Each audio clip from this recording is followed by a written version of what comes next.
Center for the Ethiopian Educational Information and Communication Technology presents Educational Satellite Television Programs.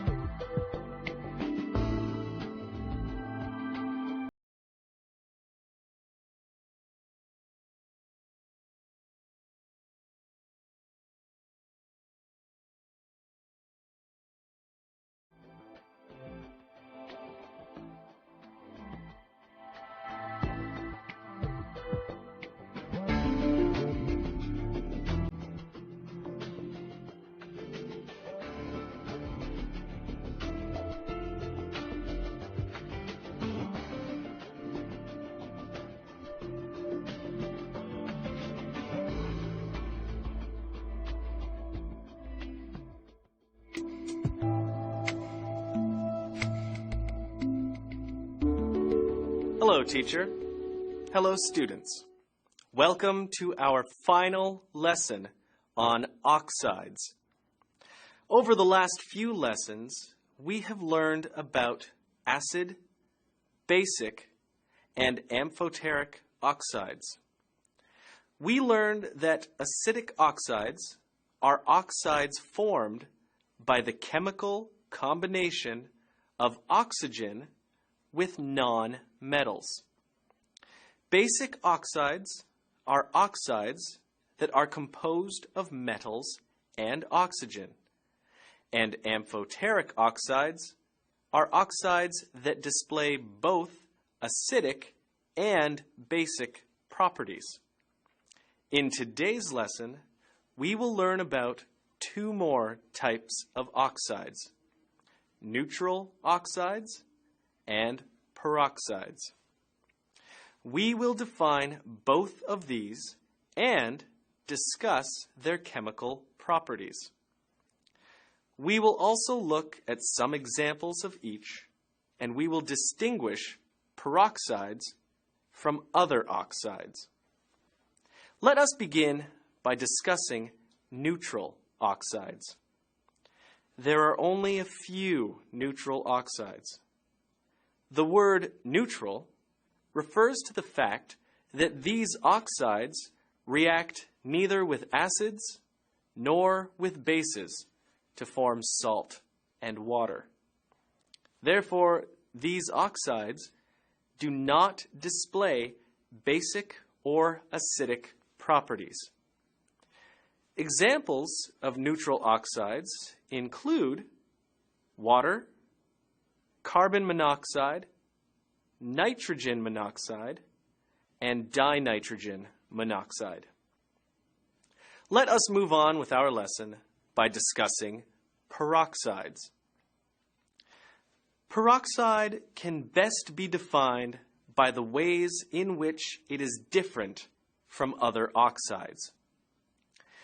In acidic, basic, amphoteric, and neutral oxides, the oxidation state of oxygen is -2. In contrast, it is -1 in peroxides. The two oxygen atoms in peroxides are linked together as well as with atoms of other elements. They contain the peroxide link. In the other oxides that we have discussed, the oxygen atoms are linked directly with atoms of other elements. The structure of the hydrogen peroxide molecule, for example, looks like this. Students, can you think of any peroxides?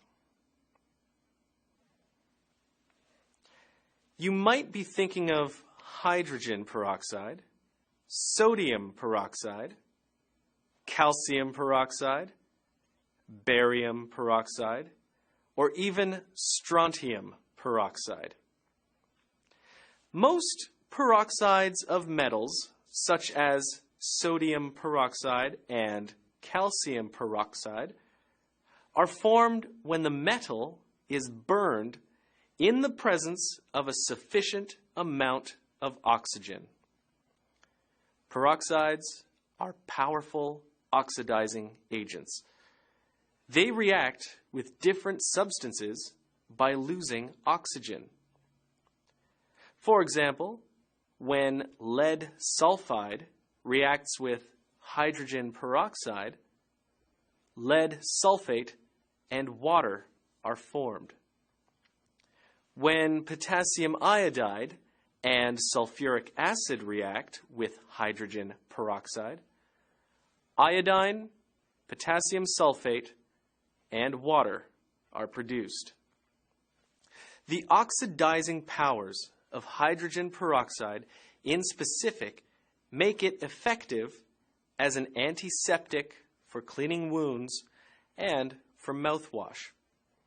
It is also used as a bleaching agent. When hydrogen peroxide is added to a colored dye, it oxidizes the molecules responsible for the color. Therefore, the color disappears. For example, students, if you took a black piece of clothing and poured hydrogen peroxide on it, you would end up with white spots where the hydrogen peroxide was applied. Black dye contains lead sulfide. When it reacts with the hydrogen peroxide, it becomes lead sulfate and water. Peroxides also react with aqueous acids to produce hydrogen peroxide. For example, sodium peroxide reacts with hydrochloric acid to form sodium chloride and hydrogen peroxide. Calcium peroxide reacts with sulfuric acid to produce calcium sulfate and hydrogen peroxide. Students, we have been discussing the chemical properties of peroxides. Please list them now. Students, let's get ready.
Time's up.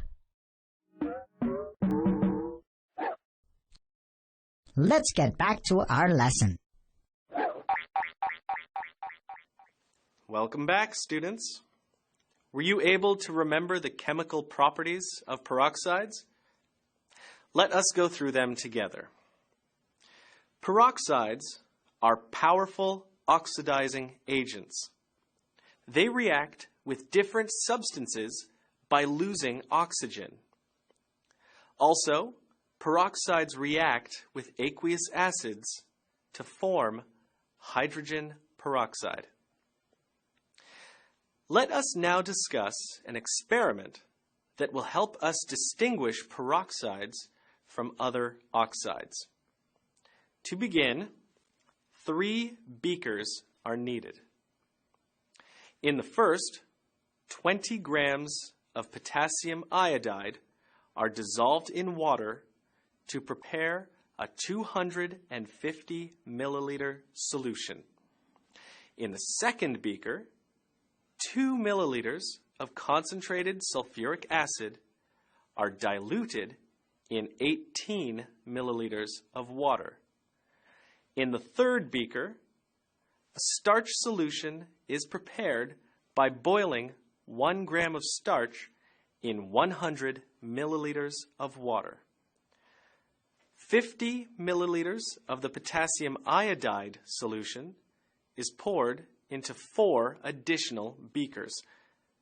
Then, they are each acidified by adding 5 to 10 drops of the dilute sulfuric acid.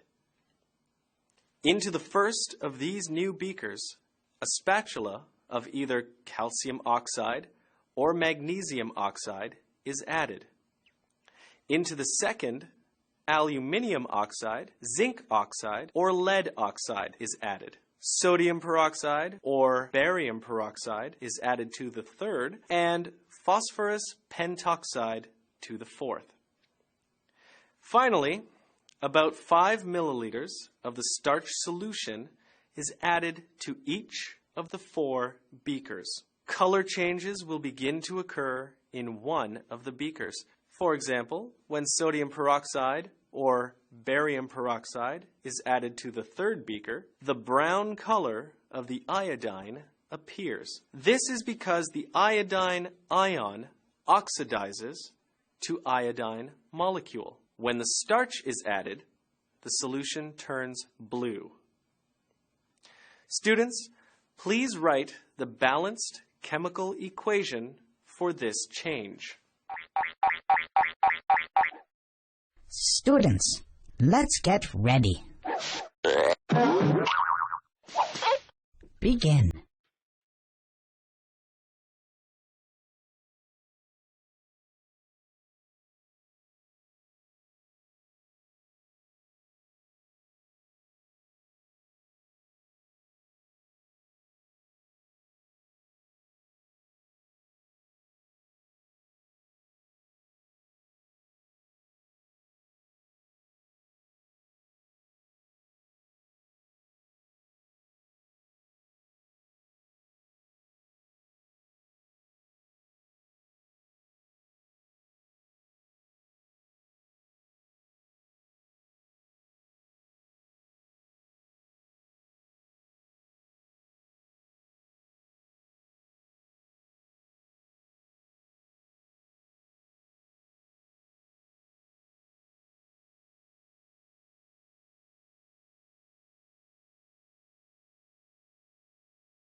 Time's up. Let's get back to our lesson. Hello again, students. Were you able to balance the chemical equation? Your answer should look like this. Potassium iodine plus sulfuric acid plus sodium peroxide reacts to form potassium sulfate, sodium sulfate, iodine, and water. In today's lesson, we learned about neutral oxides and peroxides. We learned that neutral oxides are oxides that react neither with acids nor with bases to form salt and water. Peroxides are different from other oxides in the oxidation state of oxygen they possess. In our next lesson, we will learn about the various definitions of acids. This brings us to the end for today. Until next time, thank you, teacher. Thank you, students.